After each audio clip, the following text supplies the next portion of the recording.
गुरुजी, शुक्राना गुरुजी। संगत जी, आप सबको भी जय गुरुजी। मेरा शुक्राना सत्संग मेरे प्यारे गुरु पा के लिए है। उन्होंने मेरे रिश्ते में बहुत ज़्यादा पॉजिटिविटी भर दी है। संगत जी, जहाँ पर मैं कुछ उम्मीद नहीं कर रही थी, सब मुझे ख़त्म लग रहा था, वहाँ मेरे गुरु पा ने मुझे कल ही मैसेज दिया कि बेटा कोई गुंजाइश नहीं थी रिश्ते में, लेकिन तूने बहुत अरदास की थी इसलिए सुनी है मैंने, और तेरे रिश्ते को ब्लेस कर दिया है और तेरे पति के दिमाग को भी ठीक कर दिया है। और संगत जी, मैं आपको बताऊं कि मुझे एक दिन में 2-2 3-3 बार ये मैसेज आए कि मैंने तेरे पति की बुद्धि को ठीक कर दिया है, मैं उसकी बुद्धि दिमाग ठिकाने लगा रहा हूँ जिससे कि वो फिर से घर की ओर ध्यान दे। तो हाँ संगत जी, ऐसा हुआ। नहीं तो मतलब मुझे थोड़े दिन पहले तक ऐसा लग रहा था पिछले 6 महीने में कि अब कुछ ठीक नहीं होगा। वो ना मेरी बात सुन रहे थे, ना मेरे साथ उठना बैठना, बात करना, समय देना, कुछ भी नहीं। सिर्फ बाहरी ध्यान उनका था पूरा, मतलब दूसरी लेडीज़ के ऊपर। तो मैं बहुत दुखी थी इस बात से और गुरु पा से बहुत अरदास कर रही थी। और सच में संगत जी, मेरे गुरु पा ने सुना है उन सब चीज़ों को। तो असंख्य असंख्य शुक्राना गुरु पा। संगत जी, ये मैसेज मुझे बहुत जगह से मिल रहा था कि मेरे घर में, मतलब मेरे ससुराल पक्ष में जो मेरी सास और नंद हैं वो कुछ ना कुछ ब्लैक मैजिक करवा रही हैं।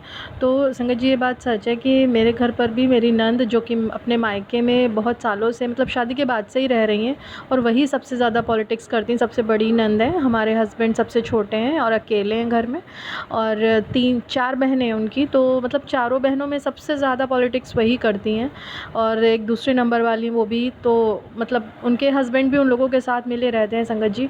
और मैं अपने परिवार में सबसे बड़ी हूँ, मेरी 2 बहनें और हैं और एक छोटा भाई है। तो संगत जी, उसके नाते उन लोगों को ये लगता था कि ये मतलब अपने परिवार के लिए कुछ भी ना करे, सब कुछ हम लोगों के लिए करे।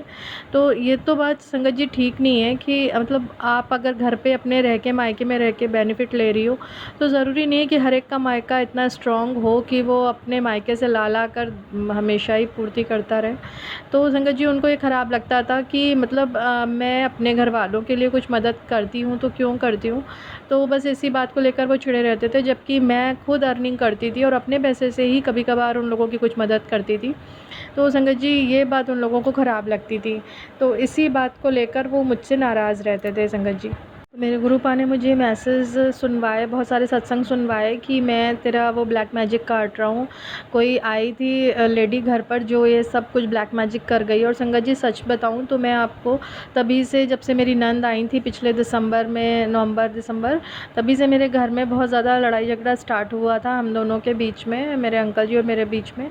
और तब से लेकर अब मेरे गुरु पा संभालते संभालते कह रहे हैं कि मैंने कितने कष्ट काटे हैं तेरे, तुझे नहीं पता, तेरी कितनी बीमारियां काटी हैं। और ये बात सच है संगत जी, मैं अंदर से फ़ील कर रही थी कि मैं बहुत ज़्यादा कमज़ोर महसूस हुई। 3-4 दिन वो असर रहता है ब्लैक मैजिक का, और फिर मैं गुरु पा का ध्यान करके, मंत्र जाप करके किसी तरह से अपने आप को ठीक करती हूँ संगत जी। तो मेरे गुरु पा सच में बहुत दयालु हैं, इतनी कृपा उन्होंने मेरे ऊपर बनाई हुई है। कहते हैं मैं तेरा बाल भी बाका नहीं होने दूँगा। तो अनंतम शुक्राना गुरु पा आपका इसके लिए। मेरे पूरे परिवार पर अपनी ऐसी ही कृपा बनाए रखना गुरु पा। मेरे अंकल जी मुझे छोड़ना नहीं चाहते, बट उनके परिवार वाले दबाव बना रहे, तो गुरु पा उनको दूर रखिए उनके उस। तो अब जाकर मेरे घर में थोड़ी सुख शांति आई है गुरु पा।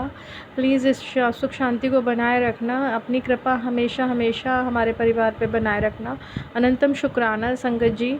और आप में से शायद कुछ और संगत जी को भी इस बात से कुछ फ़ायदा हो, क्योंकि आप लोगों के घर में कोई भी अनजान व्यक्ति आए तो थोड़ा सावधान रहें, क्योंकि हम लोग तो अपने जॉब पर चले जाते हैं और वो पीठ पीछे हमारे क्या कर रहे हैं इस बात के लिए अलर्ट रहना बहुत ज़रूरी है। शुक्राना गुरु पा, हमें अलर्ट करने के लिए। अनंतम शुक्राना।